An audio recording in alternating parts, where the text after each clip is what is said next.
Bonjour et bienvenue à Jamais sans ma montre.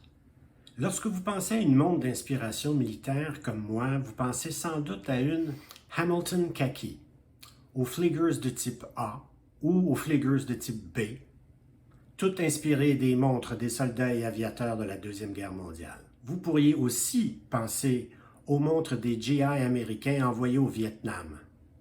Il est plus rare par contre de voir des montres inspirées de la Première Guerre mondiale. Et c'est ce que je vous présente aujourd'hui. Si vous appréciez l'histoire militaire ou aimez les instruments médicaux d'une autre époque, vous aimerez cette montre. C'est très différent. On y va? C'est l'heure.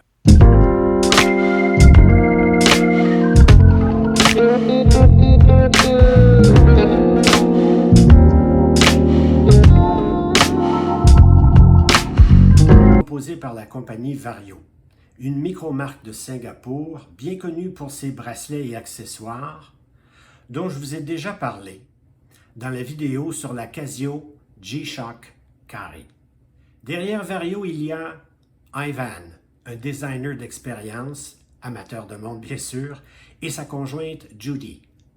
Des gens extrêmement sympathiques qui offrent un service à la clientèle remarquable et des produits dont la réputation n'est plus à faire. Je veux les remercier de m'avoir prêté ce modèle pour cette vidéo. J'avais très hâte de la voir en personne.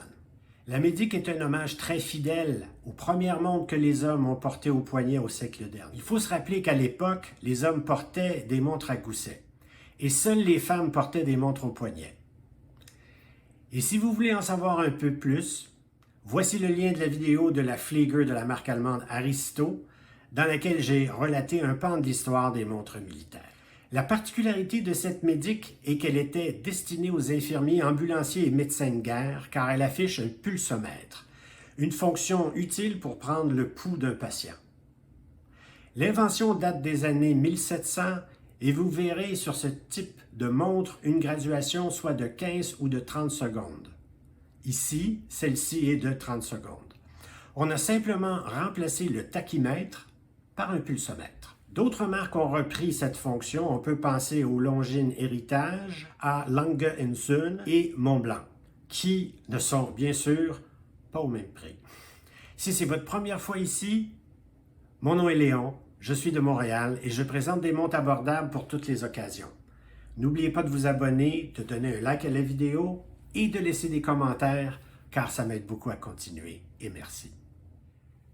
Avant de vous parler des détails techniques de cette montre, laissez-moi vous parler d'abord de l'étui de transport. La montre m'est parvenue dans cet étui rigide de marque Vario, qui est une très bonne solution pour voyager avec une montre. D'abord, il est léger. Ensuite, il est très robuste et peu encombrant. Il protège très bien la montre. Et si vous avez une montre à bracelet d'acier, par exemple, ce type d'étui évitera que le bracelet raye le fond de votre montre en acier. Le fermoir donne vraiment confiance et il y a un petit filet extensible à l'intérieur pour séparer la montre d'un bracelet de rechange, par exemple. Étiqueté Vario, il est vendu à 28 $ canadiens sur le site de Vario en ce moment. Très pratique, peu encombrant. J'aimerais bien m'en offrir un. Ce que vous devez savoir sur cette montre, d'abord, le modèle s'appelle une Médic. Le mouvement est un mouvement Seiko NH38 sans date. Donc, c'est essentiellement un mouvement NH35 sans la date. Donc, des performances semblables. 21 600 battements par heure. Nous avons une réserve de marche de 41 heures, de moins 20 à 40 secondes par jour. La taille du boîtier, ici 40 mm. Longueur corne à corne, 48 mm. L'entrecorne est de 20 mm. L'épaisseur, 12,4 mm. Vous avez un verre qui est saphir, double, légèrement bombé, avec anti-reflet à l'intérieur. L'étanchéité proposée est de 100 mètres. Son poids total de 82 grammes. La montre est garantie pour une période d'1 an. Son prix est de 505 $ canadiens. Vous avez des options de fond et de gravure sur le fond pour un léger supplément. Lorsque vous avez la montre en main, la première chose qui frappe bien sûr, c'est ce bracelet de cuir de type Bund double. Notez les coutures de la même couleur que celle du bracelet sur les côtés. Doté d'une boucle solide, de belle facture et signée. Le cuir antique du bracelet est souple et très confortable. La sensation au toucher est d'un cuir qui a déjà vieilli et vous devrez me croire, il sent vraiment le cuir. Remarquez que vos choix de bracelets seront limités car les cornes sont en réalité des ganses de métal fixe. Donc, bracelet de cuir, nylon, coton, simple seulement. Je vous reviens plus tard dans la vidéo pour essayer des bracelets de 20 et 22 mm pour voir s'il y a quelque chose d'autre qu'on pourrait faire. Le bracelet donne un peu plus de volume à la montre et si vous la portez sur un bracelet simple ou un bracelet de nylon par exemple, la montre paraîtra un peu plus petite. Ensuite, ce qui frappe, c'est en fait la couleur des chiffres et du texte sur un fond blanc nacré. Indices et marqueurs imprimés derrière les aiguilles de type cathédrale et une trotteuse en forme de flèche. Le cadran et les aiguilles sont assez en retrait du verre, ce qui accentue l'effet de profondeur. On a un boîtier en acier 316L au fini acier brossé sur les côtés ici et une lunette polie. Elle existe en plusieurs teintes et finis sur des bracelets aux coloris variés, soit fini acier inoxydable ou cuivre, cadran blanc nacré avec aiguille blanche ou couleur crème avec chiffres et aiguille couleur orange vieilli. Fond vissé acier inoxydable, gravé d'une silhouette de soldat et coquelicot des anciens combattants que l'on porte à la boutonnière à chaque automne avec la date de l'armistice. Et du coquelicot. Notez que les montres pulsomètres sont apparus à la suite de la Première Guerre mondiale et probablement en raison de la nécessité de prodiguer des soins aux soldats blessés sur les champs de bataille. Une couronne vissée et signée aux alentours de 4h15, en format d'oignon, facile à manipuler et dont le mouvement est souple et en fait assez réconfortant. Cependant, vous noterez que le bracelet gêne un peu ici au fonctionnement de la couronne. Il suffit simplement de replier un peu le bracelet ici comme ceci pour avoir un accès complet à la couronne. C'est un peu normal avec un tel bracelet. Alors, elle est bien sûr équipée d'un mouvement Seiko NH38 dont la réputation de robustesse et de longévité n'est plus à faire. Remarquez la longueur des aiguilles. Ça, c'est assez particulier. L'aiguille des heures atteint les chiffres des heures facilement. Celle des minutes, le chemin de fer qui entoure le chiffre des heures. Et la trotteuse est longue et pointe à l'échelle des pulsations. Vous demandez probablement comment fonctionne un pulsomètre. Alors, remarquez ici que celui-ci est gradué pour 30 pulsations. Alors, vous attendez que la trotteuse arrive au chiffre 12 et à partir du chiffre 12, on compte 30 pulsations. Alors, on va le faire ensemble. 1, 2, 3, 4, 7, 28, 29, 30. Ça donne à peu près 76 pulsations à la minute.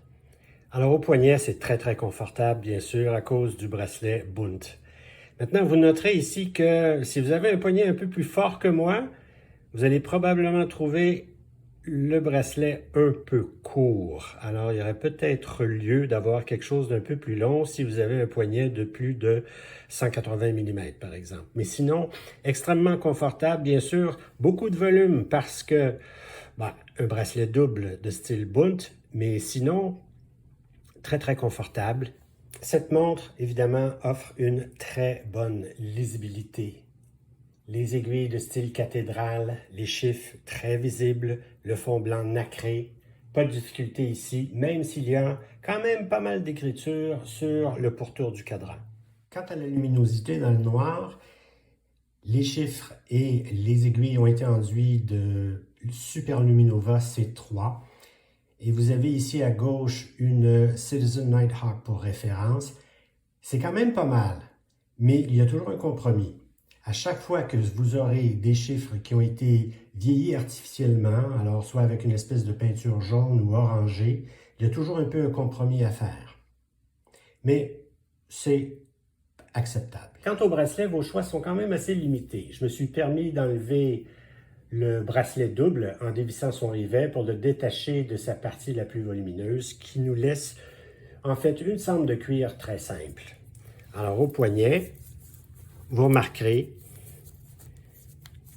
qu'on a ici beaucoup moins de volume et c'est peut-être quelque chose que vous allez porter plus facilement. Vous pourriez ici détacher le bracelet de cuir Bunt et lui installer une sangle comme celle-ci par exemple. Ça ici c'est un bracelet de nylon extensible de type NATO, mais il est de 22 mm et j'ai triché un peu parce que les passants sont seulement d'une largeur de 20 mm, mais ça fait quand même. Alors simplement pour vous donner un peu une idée ici, alors, ça c'est quelque chose que vous pourriez faire par exemple. Vous pourriez évidemment choisir un coloris plus intéressant que le noir et rouge, mais du moins en tout cas le rouge s'apparente assez bien avec les chiffres du pulsomètre. Et sinon, pour rester dans l'air du temps, ici un bracelet de nylon simple de type militaire. Alors on est vraiment sur un gris très militaire ici. Et ça donne ceci. Autre alternative. Alors souvenez-vous ici que vous n'avez pas de cornes avec lesquelles vous pouvez travailler. Ce ne sont que des ganses. Un peu comme les ganses qu'on faisait souder à des montres à gousset pour transformer votre montre de poche en montre bracelet. En résumé, voici ce qu'on aime de la Vario Medic. D'abord, son design. C'est le fruit de beaucoup de recherches qui nous permet d'avoir cette reproduction fidèle d'une montre d'une autre époque. Ensuite, les matériaux. Si vous n'avez pas comme moi les nerfs assez solides pour acheter une montre antique, une reproduction fabriquée avec des matériaux modernes et un mouvement moderne, vous offre d'être à l'abri des risques financiers de posséder une antiquité. Ensuite, le mouvement. Le mouvement Seiko NH38 est tellement répandu que certains bijoutiers vous proposeront même de le remplacer plutôt que de le réparer parce que c'est une solution moins coûteuse. C'est vous dire. Il se peut que vous en ayez pour au moins 15 à 20 ans avant d'avoir des ennuis. Et ensuite, son unicité. Vous ne rencontrez pas beaucoup de gens avec une telle montre au poignet. C'est vraiment unique. C'est particulier, mais c'est unique. Voici ce qu'on aimera moins de la Vario Medic. D'abord, sa luminosité. Des chiffres et marqueurs orangés pour imiter la patine du temps, c'est toujours un peu un compromis. Ce n'est jamais la luminosité d'une montre de plongée, c'est absolument sûr. C'est quand même pas mal, mais pour certains, ça ne sera pas suffisant. Ensuite, le prix. Il y en a qui trouveront sans doute le prix un peu élevé pour une montre équipée d'un mouvement japonais Seiko. Je crois qu'il faut vraiment prendre en compte plusieurs facteurs. D'abord, le design, la recherche, la facture, le bracelet. Quand on mettra tous ces facteurs bout à bout, le prix de 505 $ est sans doute justifié. Est-ce que je vous la recommande? Écoutez, une montre antique réalisée avec des matériaux modernes, très unique, si c'est ce que vous cherchez, oui, absolument, je vous la recommande. Et la réputation de Vario est solide. Un dernier mot. Beaucoup de recherches ont été faites pour produire le design de cette montre et elle est très fidèle aux montres issues de la Première Guerre mondiale. Certains verront par contre une petite anomalie et c'est le créateur de contenu Shane de la chaîne Relative Time qui l'a noté le premier. Croyez-moi, il a l'œil. Notez que sous le pignon, le symbole du caducée d'Hermès n'a pas vraiment de lien particulier avec la pratique de la médecine ou des soins, mais a été adopté il y a longtemps par le corps médical de l'armée américaine. Plus justement, c'est le bâton d'Asclépios ou la baguette d'Esculape qu'il convient de choisir ici. Et dans ce cas, il faut également représenter un seul et unique serpent. Curieusement, dans les États américains de nos voisins du sud de la frontière, c'est le bâton d'Esculape qu'on retrouve sur les ambulances chez nous au Québec. Bon, ça ne m'empêchera pas d'apprécier cette montre. C'est très bien exécuté et très différent. En plus, il y a du texte en français sur le cadran, ce qui, vous avouerez, est plutôt rare. Bravo à Ivan et Judy. Pour moi, c'est un coup de cœur.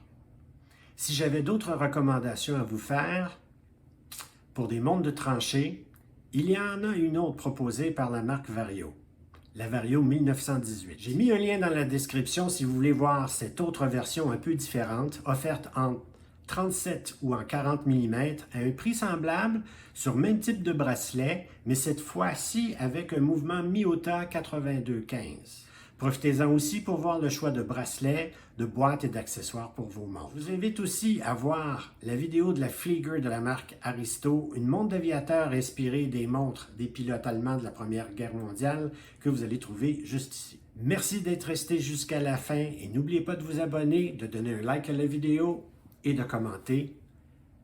À très bientôt.